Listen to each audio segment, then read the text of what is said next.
하나님의 말씀을 함께 나눌 때에 성령의 주도하심과 주권하심이 저는 굉장히 중요하다고 생각합니다. 그래서 제가 아까도 예배 드리면서 계속 하나님께 여쭤봤어요. 계속 기도했습니다. 하나님, 일부랑 똑같이 가야 됩니까? 다르게 가야 됩니까?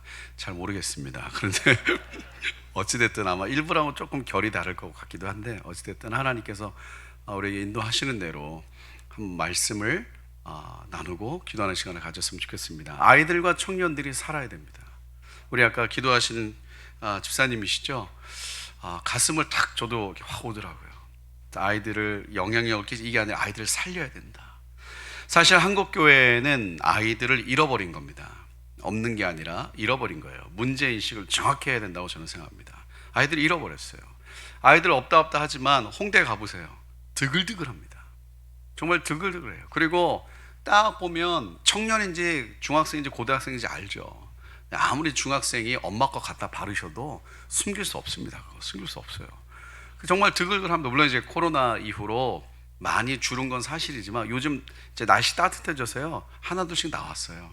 청년들은 많이 모이기 시작합니다. 지금 홍대에도 다시.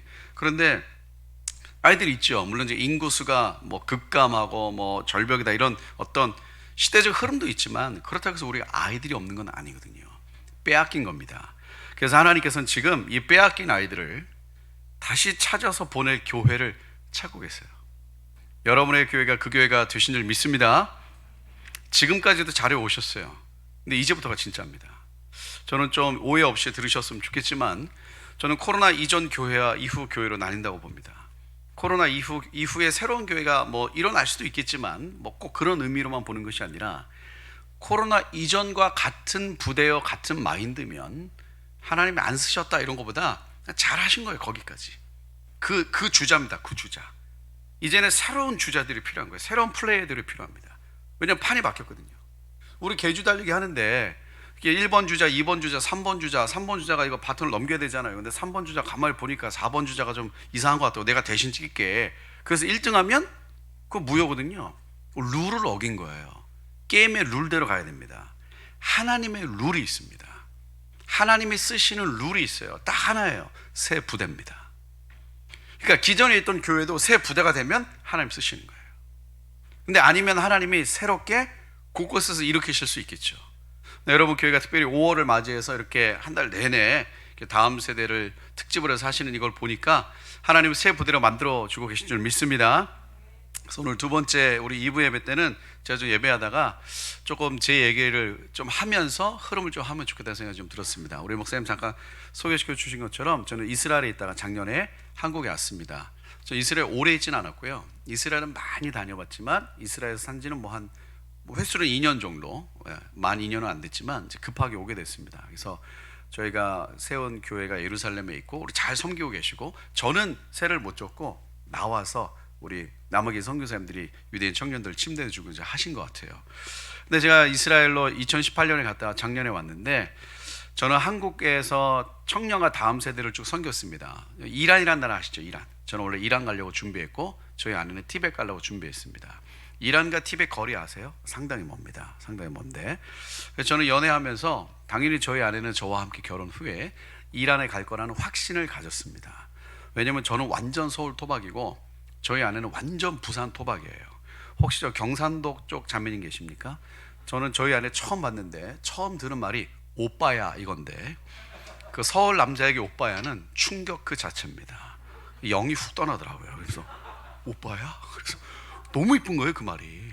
그래서 1년 동안 연애하는데 막 저희 아내가 막 부산 사투리만 쓰면은 저는 막 정신이 혼미해지고, 주께서 만든 방언 중에 최고의 방언은 경상도 방언이다. 너무 이쁜 거예요 이게. 오빠야 밥 먹는. 저는 지금도 저희 아내가 오빠야 그러면 심쿵이 있어요. 아니, 어떻게 저런 단어가 존재할 수 있을까? 물론 이제 결혼해서 한 3주 지나니까 영안이 열리면서 부산말의 실체를 직면하게 됐습니다. 저는 저희 아내랑 결혼한 지 거의 20년이 이제 다 됐지만, 저는 솔직히 지금도 헷갈려요. 화를 내시는 건지 그냥 말씀하시는 건지. 이 경계선이 너무너무 헷갈립니다. 분명히 화를 내는데 저희 아내는 그냥 말하는 거래요. 저는 아직도 잘 모르겠습니다. 그래서 이제 결혼을 해서 문제가 생긴 거죠. 저는 당연히 이란 갈 줄 알았는데 저희 아내는 뭐 TV에 포기 못 하겠다. 오늘 저녁 먹다가 울더라고요. 나 그 땅에 있는 영혼을 잊을 수 없다. 저도 울어버렸습니다. 난 뭐 잊을 수 있어? 그래가지고 뭐 펑펑 뭐 서로 어떡하냐 기도하다 하나님이 다음 세대 마음을 주셨습니다. 그래서 1년, 2년, 그러니까 저희가 선교사로 가는 것도 좋지만 선교사로 나갈 세대를 깨우는 거. 그러니까 그때 하나님 저에게 주셨던 마음이 선교사 나갈 아이들이 아니라 이 세대 자체를 바꿔야 된다는 마음을 주셨어요. 여러분, 아이들은요, 잘 아시죠? 우리 아이들 그런 애들 있어요. 우리 그 뭐 특별히 청소년 캠프 같은 거 하면 요새 뭐 코로나에 잘 못 모이지만 저도 뭐 수없이 봤지만 새벽 5시면요 온 화장실에서 드라이기 소리 들립니다. 평소에 일어나지도 않는 것들이 가면 자매님들 다 일어나서 드라이하고 만지고, 왜냐면 형제들 만나기 전에 변신해야 되거든요. 그런 애들이 있어요. 주일날 엄마가 교회라 그러면 꿈쩍도 안 하는 것들이 캠프가 뭐 5시면 일어납니다. 변신해야 되거든요. 그러니까 전날 저녁에 막 눈물 콧물 쏟으면서 나 순교하겠다고 막 이런 애들이 있습니다. 근데 다음날 아침 돼보세요. 나 구원 받았나? 또 이러고 돌아다닙니다. 애들이 막 급변하는 거예요. 급변. 그러니까 엄마 입장에서는 애가 수련회 갔다 오니까 벌써 얼굴이 달라 보이잖아요. 너무너무 은혜를 받았거든. 어땠어 아들? 근데 애들은 얘기도 안 하잖아요. 어땠어 아들? 좋았어. 그럼 엄마 막 따라갑니다. 뭐가 좋았어? 다. 그러니까 아들 다 뭐가 좋았냐고. 피곤해. 그러고 들어갑니다. 그리고 딸들은요 지가 하고 싶을 때만 얘기해. 그리고 딸들은 또 사춘기 지나는 딸들은요 막 급변하시잖아요. 갑자기 막 엄마 막 기분 좋게 얘기하다가 갑자기 팍 돌아가지고 울고 막 난리를 칩니다. 그러니까 이제 아이들은 뭐냐면 은혜를 받았어도 그걸 유지하는 게 어려워요. 물론 그 나이 때는 그런 특성이 있지만 문제는 뭐냐, 그 세대 속에 살기 때문에. 아니 아이들이 특별히 사춘기 지나는 아이들이 자기 인생의 대부분은 친구들과 지내잖아요. 그렇죠? 친구들과 지냅니다. 어제도 저희 이제 그 섬기는 간사님들 결혼식 하셨거든요. 결혼식 해가지고 제가 이제 주례 보고 이제 갔는데, 우리 이제 부모님을 이제 아세요. 제가 부모님 알기 때문에 신랑은 이제 어머니가 이렇게 하다가 무슨 그 얘기가 하더라고요. 아이고 가족 사진은 딱 2방으로 끝나고 친구들 사진은 수도 없이 찍네요. 그러더라고. 그러니까 그 나이 되면 친구가 중요해요. 그래서 제가 그 생각 못 했는데 가만히 보니까 진짜 친구들 지인들 사진을 엄청나게 찍더라고. 이쪽 그룹 찍고 저쪽 그룹 찍고 부케 던지면서 찍고 또 요 표정 찍고 또 핸드폰으로도 찍고 뭐 뽀뽀하는 장면도 찍고. 근데 가족들은 착각 됐습니다 그렇게 나는 거예요. 부모님들은. 그러니까 아이들은 그 세대가 중요합니다. 그 세대, 그러니까 이 세대 자체가 뒤집어 버리지 않으면은 쉽지 않아요. 우리 부모님들도 물론 여러분 교회는 저는 그럴 거 믿습니다. 자기 자녀만을 위해서 기도하는 시대는 끝났어요. 여러분의 자녀들의 세대를 품으셔야 됩니다. 자녀가 중학생이면 자녀가 중학생인 것 자체가 이제 책임이 있으신 거예요. 어떤 거요? 이 시대 중학생들을 품고 기도해야 될 책임이 있는 거예요. 우리 아이의 신앙을 놓고 기도하지만 정말 이 아이가, 어제도 저랑 저희 아내는 그런 얘기 했거든요. 저희 둘째가 이제 학교를 새롭게 옮기면서 변화가 있었는데 저희 기도 제목이에요. 우리 둘째가 고등학교를 졸업하기 전에 평생에 함께 목숨이라도 버릴 수 있는 친구 3명만 주옵소서. 그럼 그 아이 든든합니다. 정말 그 다니엘과 세 친구처럼 정말 자기의 모든 걸 다 이야기하고 받아줄 수 있는, 근데 신앙 안에서, 신앙도 좋아야죠. 정말 하나님 사랑하는 정말 그 친구 딱 3명만. 저희가 둘째한테 그런 얘기 했거든요. 중3인데 너는 그 3명 모두 성공한 거다. 너는 인생 성공한 거다. 딱 그 친구들을 위해 기도해라. 왜냐면 아마 부모님들도 아실 거예요. 요즘에 친구들이 너무 중요한데 좋은 친구 찾기가 쉽지 않아요. 좋은 친구 찾기가. 애들 보세요. 아들이 있는데 아들 친구가 놀러 왔어요. 방 안에 들어갑니다. 문 열어보면 뭐 하고 있어요? 애들이? 그러니까 집에 놀러 왔죠. 그럼 방에서 뭐 하고 있죠? 놀고 있죠. 놀고 있습니다. 그렇죠? 다 뭐 하고 놀아요? 다 이거 하고 놉니다. 게임하고 놉니다. 물론 집에서 뭐 이걸 싸그리 뺏어버린 분들이야 안 그렇겠지만 애들 만나면요 대화도 없어요. 요즘 뭐 전화기 포비아라는 게 있잖아요. 직접 통화하는 걸 두려워하는 세대들이 있답니다. 말하는 걸 힘들어해. 자기도 자기가 말하면서 정리가 안 돼. 그러니까 이게 편한 거예요. 이게 편한 거. 그러니까 이 세대 자체를 뒤집어 버려야 됩니다. 그런 일들이 일어날 줄 믿습니다. 그래서 저희도 이제 하나님 그런 마음 주셔서 이 세대를 섬겨야 되게 돼서 원래는 1년, 2년 섬기고 선교지 가려고 그랬는데 정신 차려보니까 18년이 훅 지나갔더라고요. 그래서 2018년에 하나님 마음을 주셔가지고 이제 2번째 인생을 살아야 되겠다라고 해서 예루살렘으로 갔습니다. 내가 그동안에는 이방인의 아이들을 섬겼다면 이제는 유대인의 아이들을 섬기리라. 여러분 이스라엘 가보신 분 아실 거예요. 예루살렘 살면요 진짜 한국이 싫습니다. 거기 너무너무너무 좋아요. 왜냐면 그냥 매일매일 삶이 그냥 하나님을 잊을 수가 없습니다. 저희가 살던 동네 이름이 다비드 니브거든요. 다윗의 거리예요. 이 동네 이름 자체가 다윗의 거리야. 그러니까 나올 때마다 다윗의 거리 표지판을 봅니다. 그리고 저희가 살던 동네가 피스가 지브라고 그 예루살렘 저기 동쪽에 있는 동예루살렘 끝이거든요. 아람 마을과 아람 마을 사이에 있는 유대인 마을이에요. 그래서 집값이 제일 쌉니다. 그래서 한국 사람이 90%가 다 거기 살아요. 그래서 저는 어떻게든 그 동네 피하려고 그랬거든요. 한국 너무 많아가지고 어쩔 수 없었습니다. 어쩔 수 없어. 제가 예루살렘 도착한 그 다음날요, 길거리에서 2명 만났어요. 갑자기 인사하시더라고. 김원하 선생님 아니세요? 인사하시더라고요. 그래서 이 동네 떠나야 되는데, 이 동네 떠나야 되는데, 그 트램이라고 지상철 있거든요. 거기서도 앉으면 갑자기 누가 오셔. 김원하 선생님 웬일이세요? 그래가지고 무서워서 그 동네를 떠나야 되는데 떠날 수가 없었어. 근데 피스가 지브가 옛날에 그 베냐민 지파의 중심 땅이거든요. 그러니까 베냐민 지파의 희대의 왕 있죠. 누구죠? 사울. 그래서 거기 사울의 옛 성터가 아직 있습니다. 무너진 거 아직 그대로 있어요. 그 트램 타고 이렇게 지나갈 때마다 그거 보입니다. 그러니까 맨날 지나가면서 그거 보이니까 볼 때마다 누가 생각나요? 사울이 생각나니까 그 사울이 생각날 때마다 저 땅으로 살면 안 되지, 저 땅으로 살면 안 되지. 그리고 집에 들어갈 때마다 다윗처럼 살아야지, 다윗처럼 살아야지. 그리고 너무너무 다. 그리고 사람들 유대인들 만나잖아요. 이름이요 우리처럼 무슨 뭐 누구누구가 없어요. 다 성령의 이름이지. 제가 한 번은 전도하다 어떤 아저씨를 만나는데 이름이 어떻게 되세요? 오바댜래. 오바댜. 우리 성도님들 최근 1년 동안 오바댜서 몇 번 읽어보셨어요? 우리 주일학교 애들은요 오바댜서가 있는지도 몰라. 그 뭐 다윗, 모세 이런 거 너무 흔하고. 그래서 오바댜. 저희 큰애가 이제 학교를 가자마자 학교 보냈는데 그 교장 선생님 유대인이니까 얘기하다 이름이 어떻게 되니까 요엘이래요. 요엘. 그래서 제가 농담을 했어요. 선지자냐고. 그때도 그 교장 선생님 농담을 받으셔. 예언해 줄까? 또 그러시더라고요. 프라페. 그러니까 너무너무 좋은 거예요. 그리고 여러분 저도 선교지를 정말 많이 다녀봤지만 유대인들이 전도하기 제일 좋습니다. 그 뭐냐면 전도하기가 제일 쉬워요. 그러니까 반응은 모르겠지만 전도하는 방법적인 측면에서 유대인이 제일 좋습니다. 제일 쉬워요. 자, 우리 한국에서 전도해 보신 분 아실 거예요. 요새 뭐 다 마스크 써서 쉽진 않지만 한국은 전도하잖아요. 마지막에 다 복음을 설명했는데 마지막에 갑자기 이분이 뭐라 그래요? 근데 신은 없잖아요. 그럼 처음부터 다시 해야 돼. 신과 함께 보셨나요? 에? 유대인들은요 설명이 필요 없어. 신이 있다, 유일신이다. 그 유일신이 여호와 하나님이다. 인간은 죄인이다. 재물이 필요하다. 설명 하나도 필요 없어. 다 알아요, 다. 유대인들한테는 전도할 때 딱 한마디만 하면 돼요. 예수가 메시아다. 우리 여기 한국에서 전도하실 때요, 잠깐 시간 되시나요? 왜 그러시죠? 예수가 메시아입니다. 이 맥락을 누가 이해하겠냐고. 예수가 메시아입니다. 그럼 한국 사람은요, 네? 다 이런다고. 옛날에 교회 좀 다녀본 사람들이야 예수가 메시아입니다. 그 맥락을 알죠. 근데 유대인들은 남녀노소 누구를 만나든지 예수가 메시아다. 이게 뭘 말하는지 다 알아요. 그들이 인정만 안 할 뿐이지, 믿지만 않을 뿐이지. 그러니까 유대인들은요 전도하기가 너무너무 쉽습니다. 그러니까요 예루살렘 살면요 주님이 다시 오실 날이 얼마 남지 않았다 이런 말 필요 없어요. 왜냐? 유대인들이 급속하게 돌아옵니다.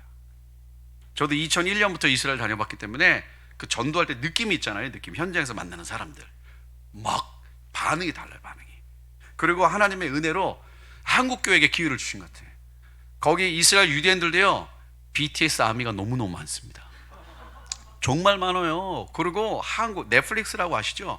그 예루살렘에서 넷플릭스 들어가면은 저는 잘 모르겠는데 그 한국 드라마가 엄청 많대요. 히브리어 자막 달린. 그래가지고 유대인들이 우리 한국 드라마를 엄청 보는 거예요. 그래서 한국말 잘하는 사람 진짜 많아요. 그 저도 이제 거기 그 비자 때문에 히브리 대학교 하는 신학교 다녔는데 그 히브리 대학교 가면 다 청년들이잖아요. 하루에 몇 번씩 말 겁니다. 안녕하세요, 안녕하세요, 안녕하세요. 오빠, 우리 아내도 있죠. 오빠 안 하는데 뭐 사랑해, 뭐 괜찮아. 저희 교회 이제 막 모임할 때 유대인 애가 오면요 꼭 그렇게 말 한국말로 다음 주에 떡볶이 해줘. 그래요. 정말 좋아합니다. 그리고 고추장 열면요 빵 찍어 먹어요. 다음 주에 불고기 해줘. 우리도 없어서 못 먹어. 불고기 지금 우리도 없는데 어떻게.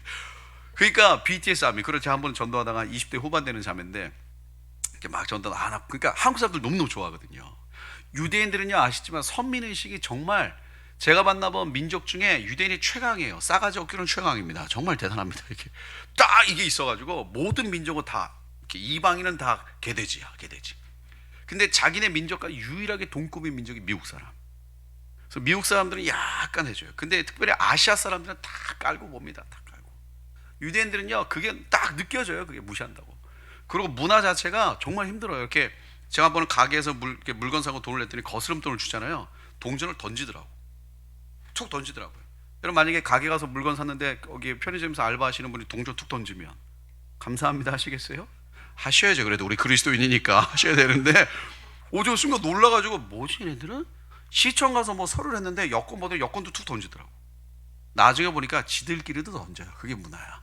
그래서 저도 그 다음부터는 자유롭게 던져요. 그래서 하나머치 텐텐 던지고. 그러니까 유대인들은 그게 세요. 그런데 아시아 사람들은 정말 무시하거든요. 근데 코리안들은 좋아해요. BTS 아미. 그리고 삼성, LG는 말할 필요도 없고. 그리고 이스라엘에서요, 그 포드 자동차 아십니까? 포드? 한국에서 사장님이 포드 타잖아요. 이스라엘에서는요, 좀 서민이 포드 타고요, 잘 사는 분은 현대기아 탑니다. 현대기아가 포드보다 비싸요. 중고차도 훨씬 비싸. 왜냐면 성능을 인정받았어. 전 잘 모르겠는데 현대기아가요, 이스라엘 지형이 되게 잘 맞는데요. 너무너무 좋아요. 그냥 한번 전도하다 그러니까 어떤 자매 만나 얘기하다가 한국 사람이니까 너무너무 좋아하더라고. 그래서 제가 BTS 좋아하냐고 물어봤어요. 그때 바로 얼굴이 탁 굳으면서 No 그러더라고. 그래서 얘는 종교시 좀 뛰어난가 보다. 그래서 왜 안 좋아하냐고 물어봤더니 I'm EXO generation 그러더라고. 20대 후반은 엑소야. 그리고 미만은 다 BTS야. 너무 웃기더라고요. 제가 그래서 엑소냐고. 그래서 저한테 막 누가 아냐고 물어보면 제가 엑소를 어떻게 알아요? 저는 연예인 잘 모르거든요. 그랬더니 너는 한국에서 안 살았냐고. 그래서 살았는데 난 그런 거 잘 안 본다. 왜 TV 없냐? 그랬더니 TV 없다. 우리 집 TV 없으니까. 그러니까 이 한국 사람들에 대한 이미지. 그러니까 여러분 생각해 보세요. 이스라엘 사니까 얼마나 좋아요. 전 진짜 너무너무 좋았습니다. 그리고 나중에 예루살렘 꼭 가보시면, 어저께도 우리 아이들하고 그런 얘기 했거든요. 어제 우리 큰애도 갑자기 이렇게 저희가 이제 파주로 이사 갔어요. 파주로 얼마 전에 파주로 이사 가서 뭐 동네 처음 살아보거든요. 그래가지고 뭐 뭘 사야 되는데 어디서 할지 모르니까 뭐 근처에 스타필드라는 데 아십니까? 고향에. 저는 다시는 안 가려고요. 거기 가가지고 저는 완전 촌놈이 거기 가가지고 여기는 뭐 하는 데인지 저희 가족이 어저께 다 결단했어요. 다시는 오지 않으리라. 그냥 영이 너무 떠났어. 너무 복잡해가지고 너무 힘들어가지고. 그래서 어제 우리 가서 너무 고생하고 와가지고 뭐 어디가 어딘도 모르겠고, 오면서 저희 큰애도 다시 이스라엘 가고 싶다고. 왜냐면요, 예루살렘 가면요, 원하도 원치 않도 뭘 해야 되냐? 안식일을 지켜야 되거든요. 금요일 날 저녁부터 토요일 저녁까지 안식일을 지킵니다. 도시 자체가 안식일을 지켜요. 그러니까 차도 버스도 뭐가 다 멈춰. 가게 문도 닫았습니다. 그거 아시죠? 유대인들은 안식일이 되면 뭐예요? 밥하면 안 됩니다. 설거지도 안 해요. 어머니들 너무너무 좋아합니다. 그 전날 밥을 다 해놔. 그냥 그거 먹는 거야. 그러니까 원하도 원치 않도 푹 쉬는 거예요. 거기다가 버스도 가끔가 하니까 차가 없으면요, 갈 데가 없어요. 저는 제 평생에 예루살렘에, 어제도 저희 애들이랑 아빠, 예루살렘은 뭔가 되게 바쁜 것 같은데 여유가 있었고, 여기는 별로 하는 거 없는 것 같은데 너무 바쁘다고. 예루살렘 너무너무 좋습니다. 나중에 한번 가시면 안식일을 푹 즐기다 오세요. 너무 좋습니다. 그러면 제가 있으면 왜 하나님이 안식하게 하시는지 알겠더라고요. 제가 한 2년 만에 예루살렘에 있다가 한국에 오니까 저를 아시는 모든 분들이 저한테 그래서 성사 한 10년, 한 5년은 젊어졌다고. 제가 진짜 젊어졌어요. 진짜 회춘해서 왔거든요. 와서 한국에서 1년 살았는데 10년이 더 늙었습니다 지금. 진짜 10년, 1년 동안 10년이 더 늙었어요. 그러니까 가서 5년 젊어지고 와서 10년 더 늙어서 5년 더 늙은 거예요 지금. 그러니까 사실은 한국 오는 게 너무너무 쉽지 않았어요. 근데 어느 날 하나님 제 마음에 강한 감동을 주셨습니다. 한국으로 돌아가라. 처음에는 저희 아내가 먼저 응답을 받았어요. 갑자기 오늘 저한테 오더니 여보, 내 기도하는데 하나님이 돌아가라 그런다. 처음에는 긴급한 마음을 주신다 그랬어요. 무슨 마음? 이스라엘 전쟁 나는 거야? 그게 아니라 돌아가래. 어디를? 한국으로. 저는 다 정리하거든요. 진짜 다 정리했어요. 저는 한국은 쳐다도 안 볼 마음으로 갔습니다. 정말 싹 정리했어요. 모든 걸 털고 왔습니다. 근데 갑자기 저희 아내가 돌아가는 긴박한 마음을 주십니다. 그래서 제가 바로 얘기했어요. 어둠아 떠나가라 그랬습니다. 사단아 떠나가라 그랬어요. 사단아 떠나가라. 우리가 왜 가냐고 지금 거기를. 한국을 왜 가냐고 거기. 그랬더니 하나님이 돌아가는 마음 너무 강해졌대. 그래서 저희 아내가 그랬다고, 눈만 뜨면 하나님 귀에다 대고 그런 마음을 주신다. 돌아가야 된다. 돌아가야 된다. 돌아가야 된다. 그게 2019년이었거든요. 너무너무 긴박하다. 한국이 너무너무 긴박하다. 그래서 저한테 여보 당신 기도해보라고. 그래서 저는 감동이 없었어요. 못 알아들으니까. 그래서 이제 한 2달 정도 어느 정도 기도하는데 오늘 하나님 갑자기 진짜 제 마음을 건드리시더라고요. 돌아가야 된다. 저는 제가 지금 이 얘기를 하는 이유는 뭐냐면요, 제 이거를 확신에 대한 이야기를 말씀드리고 싶은 거예요. 확신에 대한. 하나님이 한국교회 청년과 아이들을 다시 살리기로 결정하셨다는 이 확신을 말씀드리려고 얘기하는 거예요. 제가 작년에 어떤 목사님 만나서 이런 얘기 했습니다. 아, 목사님 이제 판을 좀 판이 하나님이 새 판을 만드시는 것 같다고. 그랬더니 이제 목사님 저한테 그런 얘기 하셨어요. 성교사님 어떻게 바꿀 거냐고. 그래서 제가 워낙 이제 어른이시라 그 얘기는 안 했지만 제가 속으로 그랬습니다. 아, 목사님 판을 어떻게 바꾸냐가 중요한 게 아니고 하나님이 판을 바꾸기로 결정하셨냐가 중요한 게 아닐까요? 여러분, 우리는 어느새 세상의 어떤 전략과 어떤 실체에 너무 익숙해져 있습니다. 그게 필요 없다는 게 아니에요. 저는 무슨 뭐 성령파처럼 좋아 이게 아니라 가장 중요한 건 뭐냐면 하나님이 하기로 결정하셨냐, 이게 중요한 거거든요. 하나님이 하시고 우리는 동참하는 겁니다. 우리가 판 만들고 하나님 초대하는 거 아니거든요. 근데 저는 확신을 가진 거예요. 하나님이 한국교회 청년과 다음 세대를 살리기로 결정하신 겁니다. 코로나요? 어렵죠. 그러나 하나님이 결정하시면 되는 겁니다. 그래서 하나님이 그 이스라엘 있을 때 그 마음을 주신 거예요. 다 돌아가라. 저는 평생에 주님을 섬기면서 저는 한 번도 주저한 적은 별로 없는 것 같아요. 물론 주저했던 거를 기억 못할 수도 있지만 예루살렘 가는 것도 저희 계획이 없었어요. 원래 다른 거, 그러니까 저희가 사역하다 안식년을 가진 거거든요. 18년 만에 처음으로 안식년을 가지고 그동안 안식년 한 번도 안 해봤거든요. 다음 세대 사역하면요 쉴 틈이 없어요. 진짜 2달에 쭉 뻗고 이렇게 편하게 잡은 적이 별로 없는 것 같아. 하여간 새벽에 카톡 오는 게 제일 싫어. 그 제일 싫다기보다 제일 두렵고, 그리고 제일 이 긴장되는 카톡이 딱 한마디예요. 선생님 땡땡땡. 뭐지? 새벽에 선생님 땡땡땡은요 은혜 받아서 보내는 카톡 없습니다. 선생님 새벽에 기도하는 너무너무 은혜가 돼요. 이래서 보내는 아무도 없어요. 선생님 땡땡땡은 다 뒤에 뭐예요? 사고 쳤어요. 사고 났어요. 죽을 것 같아요. 뭐 이런 거라고요. 그러니까 이제 이 18년 만에 이제 안식년을 이제 갖고, 그때도 저희가 준비하던 게 있었는데 어느 날 새벽에 기도하는데 하나님이 강하게 그 마음 딱 주시더라고요. 예루살렘으로 가라. 그래서요 그때 다 정리하고 갔습니다. 저희 큰애가 그때 중3이었는데 온몸으로 저항했어요. 난 두고 가라. 왜냐면 사실 중3 때 애매하잖아요. 중3 때 언어도 그렇고. 왜냐면 저희 큰애가 목표로 하는 게 있었거든요. 그게 다 무산된 거죠 사실은. 저희 큰애가 너무너무 옛날부터 하고 싶었던 게 있었는데 중3 때 갔다가 가자마자 2주 만에 현지인 학교 다니고, 그리고 뭐 고2 때 들어왔어요. 그러니까 학업도 다 안 됐고 언어도 다 이제 애매한 거죠 지금. 두고 가라 난리 쳐가지고 저희가 가야 된다. 왜 내가 가야 되냐? 넌 나의 딸이다. 제가 그랬어요. 근데 아빠 딸인데 왜 가야 되냐? 넌 미성년자다. 그래서 제가, 왜냐면 데려간 이유가 거기서 살기로 결정했거든요. 물론 이제 힘들어했지만 저희 딸은 그래도 지금 다 회복이 돼서 예루살렘 너무너무 좋아해요. 지금 돌아오고 싶어 하는데 어쨌든 즉각 순종해서 왔거든요. 예루살렘도. 근데 한국은 도저히 못 가겠더라고요. 저는 처음이었어요. 2달 반을 버텼습니다. 하나님 저 못 갑니다. 하나님 저 안 갑니다. 나중엔요 제 자신이 너무 초라해졌어요. 내가 이것밖에 안 됐구나. 진짜 제 자신이 너무 초라해지더라고. 나는 왜 순종을 못할까? 그러다가 이제 2019년 12월에 제가 최종 결정을 하고, 그래 돌아가야지라고 딱 결정하고, 그리고 1월에 이제 왔습니다. 결정하고 한 달 만에 끝냈어요. 이거 철수도 보통 문제가 아니거든요 이게. 그러니까 하나님의 은혜인 것 같아요. 그걸 돌아와서 도착하자마자 일주일 후에 저희 아내가 암이 발견됐어요. 그러니까 한국에 안 왔으면 정말 큰일 날 뻔했습니다. 그리고 일주일 후에 암이 발견됐고, 그러고 나서 2월 중순부터 뭐 난리가 났어요. 정말 난리가 났고, 저희 아내가 이제 치료가 딱 끝나고 제가 이제 다음 주 8월부터 새로운 곳에서 사역을 시작하게 됐습니다. 그러면서 지금 한 1년 이제 지난 거거든요. 제가 이제 홍대에 있는데 청년들을 쭉 만나면서 이제 느끼는 게 있어요. 2가지를 느낍니다. 첫 번째는요, 하나님의 심판은 이미 지나갔다. 여러분 홍대나 이런 데 가시면요 청년들이 음란하다 타락하다 수준이 아닙니다. 지금 소돔과 고모라가 이랬을까? 진짜 그래요. 뭐 이렇게 손잡고 다니는 남자의 뭐 이런 거는 뭐 저녁 되면요, 물론 이제 모든 거리마다 그런 건 아니지만 뭐 전혀 문제되지 않고 너무 흔하고, 뭐 하여튼간 뭐 말로 표현할 수 없어요. 그리고 저희가 이 사무실에 있는 이 곳이 그 카카오톡에 도킹 스테이션이라고 치면은 카카오 내비게이션이 나옵니다. 저희 공간 이름이 도킹 스테이션이거든요. 이 도킹, 왜냐면 그 좀 이따 나누겠지만 이 말씀에 나와 있는 요한복음 말씀은 작은 배, 153마리의 물고기를 잡은 작은 배들이 모이는 곳, 그리고 다시 돌아가는 곳. 그래서 도킹 스테이션이라고 카카오 내비게이션 치면 나오는데, 저희가 있는 그 장소 주변이요, 홍대에서 좀 아는 분들이면 다 아는 클럽 거리예요. 저는 거기가 거긴지 몰랐습니다. 진짜. 저는 홍대를 떠난 지 20년이 넘었어요. 사실 20 몇 년 만에 홍대 들어간 거거든요.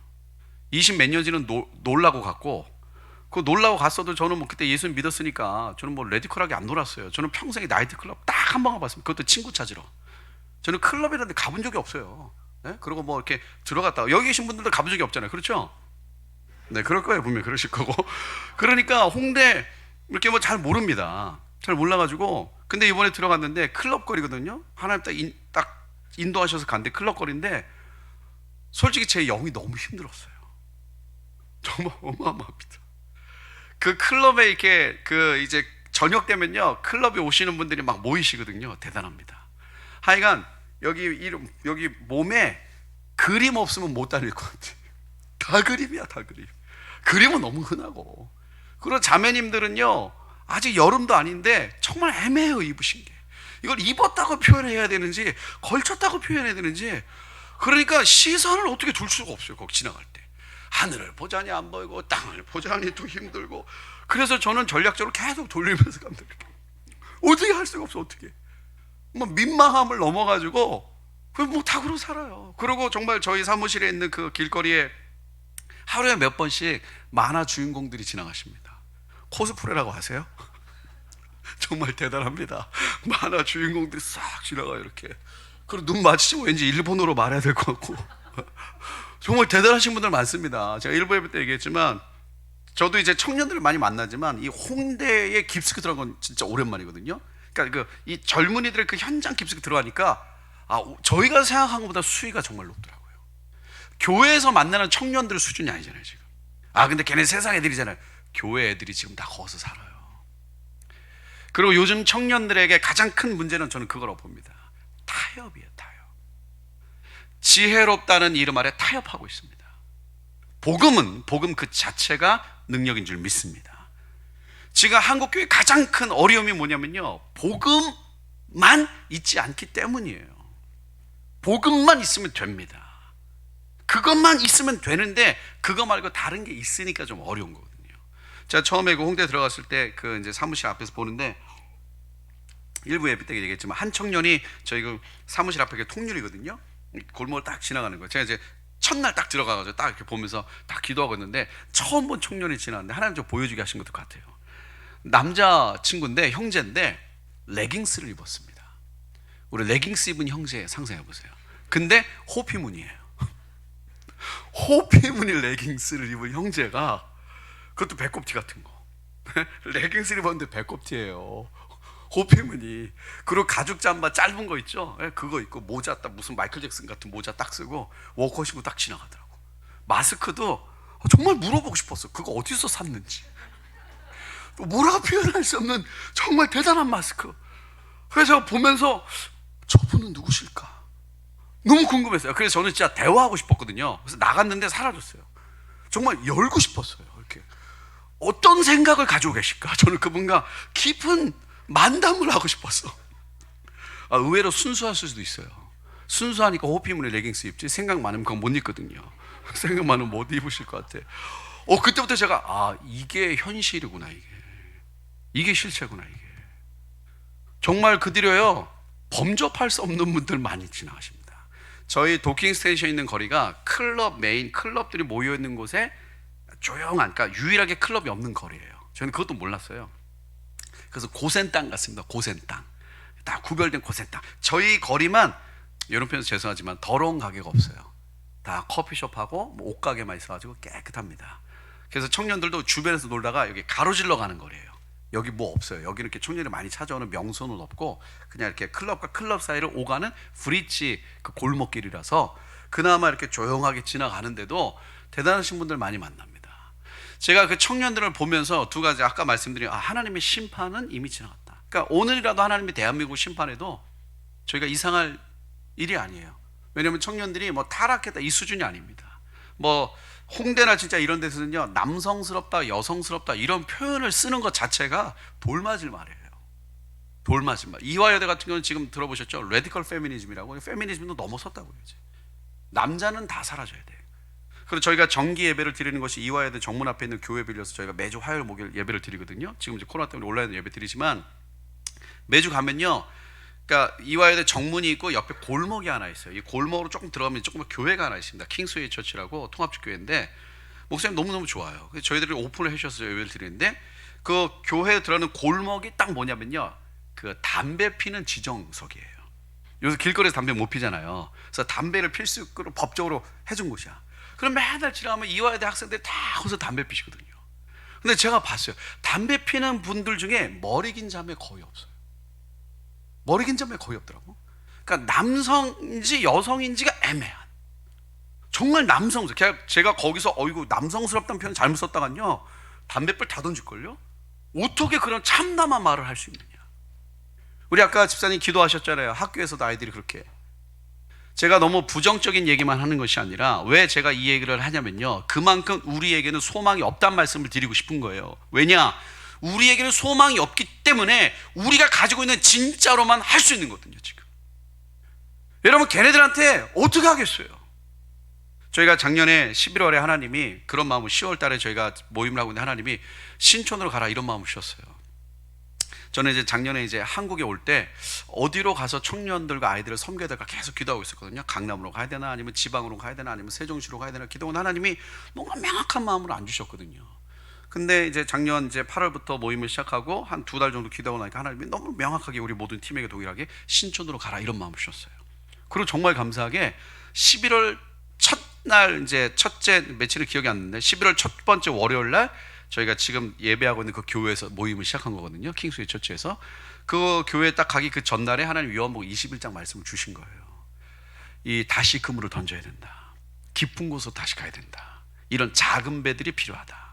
그래서 가장 깊은 곳, 청년들이 가장 많이 모이는 신촌으로 간다 이런 마음 주셨는데, 그때 저에게 또 사인이 있었어요. 저희가 팀이 생긴 지 얼마 안 됐습니다. 몇 개월 안 된 신생 팀인데 애기 팀이에요. 별거 없습니다. 근데 저희가 뭐 이렇게 그 후원이나 이런 것도 없어요. 그래서 그때 이 뭐예요, 어느 이 법인을 가지고 계신, 그러니까 이런 조그만 사역을 하는 팀들을 도와주는 어떤 채널이 하나 있습니다. 거기에 저희 이름을 올렸어요.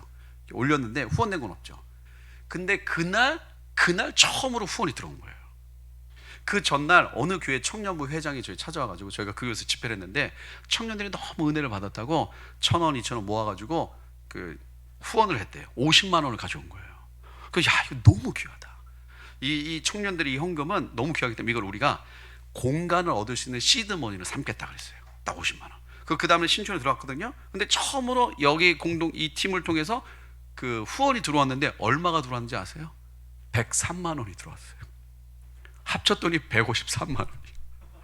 저희가 처음으로 얼마인지 몰랐어요. 그래서 야, 이것도 너무 처음이니까 이걸 하나님께 우리가 공간을 얻을 수 있는 시드머니로 드리자. 아이들을 먹일 수 있는. 나중에 받아보니까 103만 원이야. 두 분이 보내신, 어떤 분이 100만 원 보내신 거고 어떤 분이 3만 원. 저는 그 3만 원 보낸 분이 너무 감사한 거예요. 어떻게 이렇게 꼬다리를 맞추셨을까? 그거 찾을 길이 없잖아요. 제가 그분을 한 달 전에 만났어요. 한 달 전에 그 3만 원 보내신 분 만났고, 저희가 홍대에 생긴 이 지금 도킹 스테이션을 이분이 얻어주신 거예요. 그러니까 이분이 이제 부동산 쪽에 일을 하셨는데 어떻게 아름아름 해가지고 아름아름해서 이분이 소개시켜줘서 얻은 거예요. 그래서 막 얘기하다가 근데 우리가 간증을 했죠. 제가 그랬는데 하는 쪽 확신했는데 153만 원, 그 3만 원 저예요 그러시더라고. 그래서 저희가 신촌에 딱 들어간 겁니다. 거기서 제가 그래서 이거 분명히 하나님 우리에게 사인을 주신 거다. 이거 하나 우리에게 확신을 주신 거다. 그래서 신촌에 딱 자리를 잡았는데 그때부터 하나님 저에게 계속 주셨던 마음이 하나가 있어요. 뭐냐면 골방에 있는 아이들을 끄집어내야 된다. 그래서 저희가 작년부터 계속 골방에 있는 아이들을 위해서 기도했습니다. 여러분 골방 아시죠? 은둔형 외톨이라고도 하고 일본에서 히코코모리라고도 합니다. 제가 오랜만에, 저도 이제 골방에 있는 아이들을 많이 만나봤지만 한국에 와서 오랜만에 봤는데 제가 어떤 마음이 있었냐면요, 이스라엘 가기 전에는 다음 세대 생각할 때 밑 빠진 덕이 물 붓기 같았거든요. 근데 돌아와서는 밑 빠진 덕이 부을 물도 마른 것 같아요. 그때는 부을 물이라도 있었거든요. 이제 그냥 새도 계속 부었다고, 열매가 없어도 언젠가 되겠지라는 마음으로. 근데 지금은 밑 빠진 덕에 부을 물도 마른 것 같은 느낌이 있었어요. 그래서 저희가 작년 12월 달부터 골방에 있는 청년들을 위해서 기도하기 시작했는데, 아이들을 위해서 기도하기, 그때부터 하나님이 엄청나게 많은 이제 소식들을 듣게 하셨어요. 저희가 얼마 전에 고난주간 기간이 있었잖아요. 고난주간 일주일 동안에 특별 기도를 했습니다. 저희가 유튜브 채널로 매주 화요일 목요일 하는데 그냥 소수 조금씩 해요. 아는 사람도 별로 없고 구독자도 얼마 안 되고. 근데 저희가 이제 오시는 분들 광고를 했어요. 혹시 특별한 기도 제목이 있으면 보내달라, 우리가 매일 저녁 온라인으로 기도하겠다. 그래서 이제 기도 제목이 오는데 상상을 했죠. 대단한 기도 제목이 올 거라고. 근데 진짜 감당 안 되는 기도 제목들이 엄청나게 오더라고요. 제가 그 기억하는 몇몇 사람이 있는데, 한 청년은 어렸을 때부터 아버지한테 너무 많이 맞았어요. 그래서 이 분노가 너무 커. 분노가 너무 큰데 7년 전에 아버지가 갑자기 돌아가셨어요. 말할 사이도 없이. 그리고 아버지 장례식이 끝난 날부터 지금까지 7년 동안 방에서 안 나옵니다. 방에서 안 나와요. 제가 그 형제 이름 몰라요. 저희가 다 가명으로 받았기 때문에 만나본 적도 없습니다. 근데 기도하는데 그 마음이 좀 이렇게 확 좀 느껴지더라고. 아빠를 향한 분노와 또 동시에 뭐가 있어요? 애증이 있죠. 사랑과 또 아빠랑 얘기하고 싶었던 그리움과 또 아빠가 갑자기 돌아가시는 걸 보면서 어떤 충격, 이게 막 섞이면서 애가 감당이 안 되는 거예요. 그곳에서 어떤 자매는 어머니가 갑자기 암이 발견되는데 거의 말기예요. 복수가 다 찼습니다. 근데 아버지가 그 가족을 버리고 도망갔어요. 근데 자매가 그걸 보고 너무 충격을 받아가지고 귀신이 들렸습니다. 8층에서 막 뛰어내리려고 그래요. 그럼 교회 집사님 막 잡아 끄는 거예요. 이런 사람, 이런 아이들 우리가 어떻게 해야 되겠냐, 이거예요. 어떻게 해야 되냐. 여러분, 제가 보면 볼수록 느끼는 거 그거예요. 방법이 없다, 이거. 그래서 소망이 더 생기더라고. 왜냐? 방법 없잖아요, 지금. 어떻게 하겠어요? 그러니까 하나님밖에 방법이 없는 거예요, 지금. 하나님만 하실 수 있는 거예요, 지금. 이게 애매한 상황이, 이게 문제거든요. 아싸리 우리가 해볼 만하다, 이게 문제예요. 옛날에 하영정 목사님이 종종 그런 얘기 하셨어요. 뭘 좀 아는 거, 그게 문제입니다. 맨날 그 얘기 하셨어요. 저는 100% 동감하거든요. 제가 옛날에 대학원 다닐 때도 교수님들이 맨날 그 얘기 하셨어요. 이 세상에서 제일 무서운 사람 누군지 아냐? 책 한 권 읽은 사람입니다. 맨날 그 얘기 하셨어요. 애매한 거. 어떻게 보면 우리가 그런 거예요, 지금. 얘네들 보면서 애매한 가능성은 차라리 없는 게 나아요. 그래서 어떻게 보면 코로나가 우리에게 더 확실한 걸 각인시켜 주신 거예요. 복음 아니면 안 된다, 이거. 하나님이 일하시지 않으면 안 된다. 그럼 하나님이 일하시려면 어떻게 해야 되느냐? 어쩔 수 없어요. 세 부대가 되어야 됩니다. 그러니까 방법과 전략이 중요한 게 아니고, 지금 이 시대는 그것도 필요해요. 만들어 가야 됩니다. 맨날 두리뭉실하게 뭐 이렇게 담론만 말해서 뭐 남는 게 있겠어요? 구체적인 실행 방안도 나와야죠. 그러나 정말 그 모든 구체적인 실행 방안을 담을 수 있는 새 마음과 새 영이 우리에게 필요합니다. 그럼 그게 뭐냐? 저는 딱 하나인 것 같아요. 왜냐하면 다음 세대가 왜 무너졌는가에 대한 원인은 저는 요한계시록에 나온다고 봅니다. 두아디라 교회 잘 아시죠? 저도 가장 소화하기 힘든 말씀 중에 하나예요. 두아디라 교회는 예수님께서 두아디라 교회를 이렇게 칭찬하셨습니다. 내가 너를 아는데 내 처음이 나중보다 많다 그랬어요. 우리 많은 성도님들 처음 섬기신 것보다 지금이 훨씬 더 많으시죠? 할렐루야. 네. 대부분 다 시간 지나갈수록요 마음이 약해지거든요. 근데 두아디라 교회는 처음보다 나중이 많은데 뭐가 많으냐? 사랑과 내 섬김과 사랑과 믿음과 인내와 또 뭐죠? 하여튼 5가지가 처음보다 나중이 많대요. 그러니까 사랑과 믿음과 섬김과 이런 모든 것들이 처음보다 나중이 많기가 쉽지 않습니다.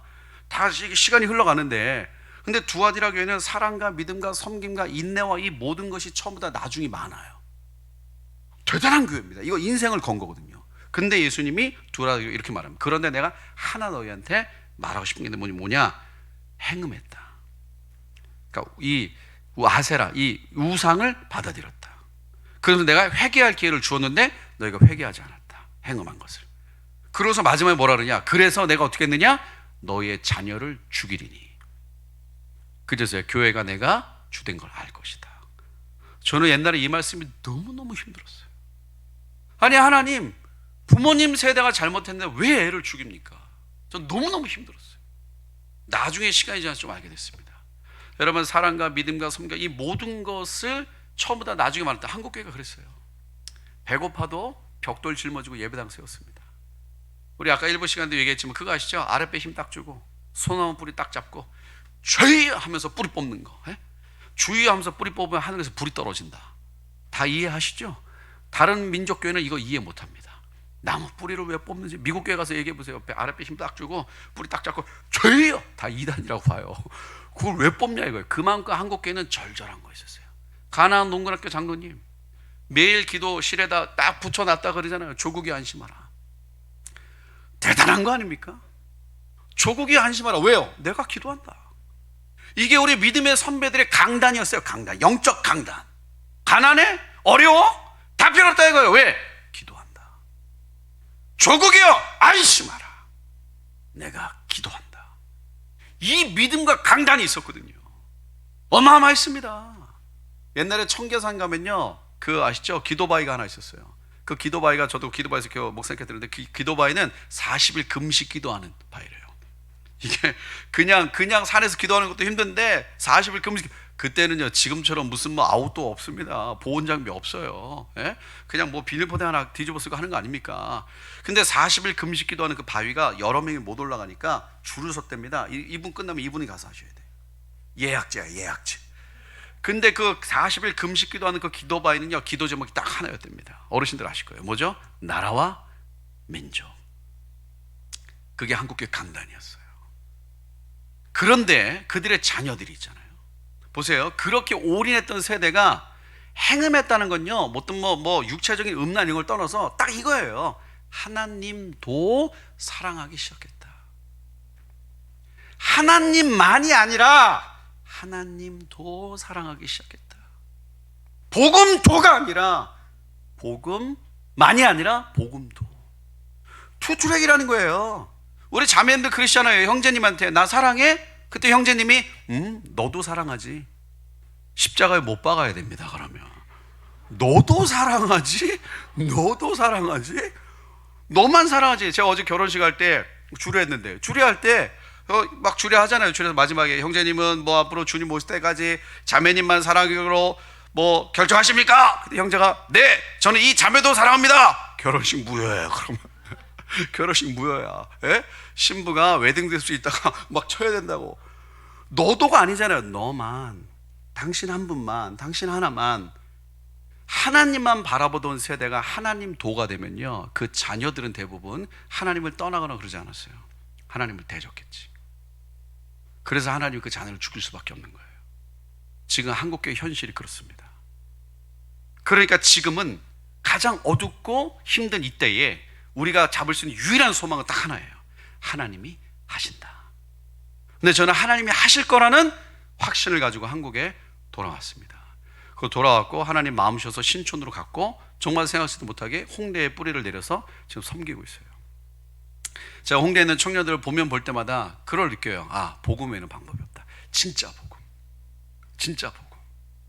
정말 그 유월절의 어린 양의 피, 예수 그리스도. 그래서 우리 주일학교 섬기시거나 우리 아이들을 섬기는 우리 부모님들도 그렇잖아요. 저도 그렇고. 정말 우리가 지금 이 시대에 주일학교 선생님들도 부모님들 필요한 게 뭐냐? 하나님의 새 영이 필요합니다. 하나님 우리에게 새 영을 주셔야 돼요. 그러니까 정말 하나님 도가 아니라 하나님만 사랑하는 그 새 영이 우리한테 부어줘야 됩니다. 제가 20년 동안 수많은 아이들을 섬겨서 이렇게 왔지만 정말 하나님을 사랑하는 아이들은요 실패가 없어요. 실패가 없습니다. 신명기 6장에 넌 마음과 뜻과 성품대로 주님 하나님을 사랑하라, 이거를 뭐 하라 그랬어요? 가르치라 그랬죠. 어떻게 해요? 길 갈 때, 앉을 때, 일어설 때, 잘 때, 일어날 때, 문에 들어갈 때, 나올 때. 진짜 이렇게만 하면요 애들 실패할 필요 없어요. 좋은 대학요, 지난 20년 보세요. 수많은 대안학교가 세계 최대 명문학교에 우리 아들 보냈습니다. 졸업했어요. 사회 인재가 됐습니다. 각 영역에서 영향력 있는 사람이 됐습니다. 그래서 교회가 좋아졌습니까? 여러분 중요한 건 교회입니다. 아멘. 하나님은 교회를 통해 일하시는 거예요. 물론 각 영역을 통해서 하나님께서 역사하시는 것도 있지만 교회가 메인이라고요. 하나님은 교회를 통해 거기를 바꾸시는 거예요. 물론 교회를 통해서 거기 있는 분들이 새롭게 영향을 행사하지만 교회가 살아야 되는데, 그렇게 수많은 인재들이 나왔는데 왜 청년과 다음 세대는 사라졌나요? 판이 바뀐 겁니다. 지금은 영향력을 행사할 사람들이 필요한 게 아니라 게임을 바꿀 게임 체인저들이 필요한 거예요. 그래서 저희는 이런 인물들을 길러내야 되는데, 그럼 어떻게 길러내면 좋을지는 저희가 오후 시간에 조금 더 얘기할 겁니다. 그래서 지금은 저희가 판이 바뀐 이 시대에 하나님께서 새로운 은혜를 구하는 이런 시기가 우리에게 온 줄 믿습니다. 그래서 저는 확신을 가지고 한국에 왔고, 또 확신대로 하나님이 인도하고 계세요. 그래서 물론 현장에서는 뭐 저희가 시작한 지 얼마 안 된 팀이라 많은 열매는 없지만 그래도 뭐 굉장히 많은 분들이 많이 청년들이 저에게 찾아오고 하고 있습니다. 그래서 나중에 홍대 놀러 오시면 카카오 내비게이션에 도킹 스테이션 치면 나옵니다. 그래서 오시면 커피 공짜입니다. 저희 지하에 카페가 있는데 저희가 공짜예요. 공짜. 네, 공짜. 네, 돈 안 받습니다. 안 받기로 결정했어요. 안 받기로 결정했고 만드는 중이지만 오셔서 주변에 청년들이나 있으면 오셔서 또 나눠주시고, 그래서 지금 주변에 이렇게 정신적으로 고통받는 친구들도 너무 많거든요. 하나님의 새바람을 일으켜주고 계신 줄 믿습니다. 깊은 곳에 가서 그물을 던지라 하셨어요. 깊은 곳이 어디죠? 두 가지 의미가 있습니다. 실패한 곳입니다. 제자들이 밤새 그물을 던졌습니다. 근데 6절을 보니까 그물을 배 오른편에 던지라 그랬어요. 그랬더니 물고기가 많아 그물을 둘 수 없다고 그랬습니다. 몇 마리죠? 153마리. 153마리. 근데 요한은요, 아주 섬세한 분입니다. 요한 계시록을 쓰셨어요. 요한 계시록은 듣고 썼습니까? 보고 썼습니까? 보고 쓴 거거든요. 하나님이 요한에게 쓰게 하셨어요. 베드로 사도에게 쓰게 하지 않으셨습니다. 왜요? 베드로 사도는 말은 엄청나시지만 굉장히 글은 굉장히 짧으세요. 아주 그냥 간단하게 끝납니다. 그러니까 만약에 베드로 사도가 계시록 쓰였으면 내가 보니 바다에서 한 짐승이 나오는데 되게 세다. 우린 승리해. 그러면서 한 뭐 요한계시록 뭐 7, 8장으로 끝날 수도 있습니다. 만약에 사도 바울께서 쓰셨다면 이분은 논리적이고 분석형이라 머리가 터지십니다. 저게 뭐냐 그래. 근데 요한 사도는 디테일하게 아주 섬세하게 묘사하는 분이거든요. 특징이. 근데 뭐라 하느냐, 배 오른편에 그물을 둘 수 없더라. 너무너무 많았다. 153마리의 그물이 찢어지는 것 같았다. 그렇게 얘기했잖아요. 보세요. 그물을 배 오른편에 던지라 그리하면 잡으리라 하신 이에 던졌더니 이렇게 표현했습니다. 자, 제자들은요 어부였어요. 누구보다 물고기 잡는 데 선수입니다. 그리고 밤새 잡았어요. 그러니까 배 오른편에 물고기가 있었어요? 없었어요? 없었습니다. 없었어요. 근데 오른편에 던지라 그랬어요. 그러면 만약에 던지기 직전에 물고기가 있었다면 요한이 뭐라고 썼을까요? 이르시되 그물을 배 오른편에 던지라 하시니 이에 오른편에 물고기가 모이더라. 이에 제자들이 놀라 급히 황급히 그물을 던지더니 심히 많은 물고기를 건졌더라. 이렇게 썼을 거라고. 던지기 직전까지도 물고기 없었다는 거예요. 던졌더니 물고기가 잡힌 겁니다. 그물을 던진 순간 하나님이 거기에 물고기를 모으신 거예요. 지금 청년과 다음 세대는요 보이지 않습니다. 딱 하나 있는 거였어요. 뭐냐? 하나님의 결정이십니다. 하나님이 하기로 결정하셨어요. 이제 청년과 다음 세대에 우리 시간이 없습니다. 다 아시죠? 시간이 없어요. 시간이. 정말 이렇게 우리가 자유롭게 홍대에서 전도를 할 수 있는 시간은 얼마나 되겠어요? 앞으로 코로나 때 우리가 모여서 본 거 아닙니까? 이 마지막 시대에 어떤 체제가 우리에게 올지 모르지만 돌아가는 흐름이 다 우리를 타겟으로 하고 있는 거 아니에요 지금? 시간이 얼마 없는 이때에 반드시 하나님께서 우리에게 이 기회를 줄 줄 믿습니다. 이것을 감당할 수 있는 새 영이, 실제적으로 이 새 영이 여러분의 모든 주일학교와 가정에 하나님이 부어주신 은혜가 있을 줄 믿습니다.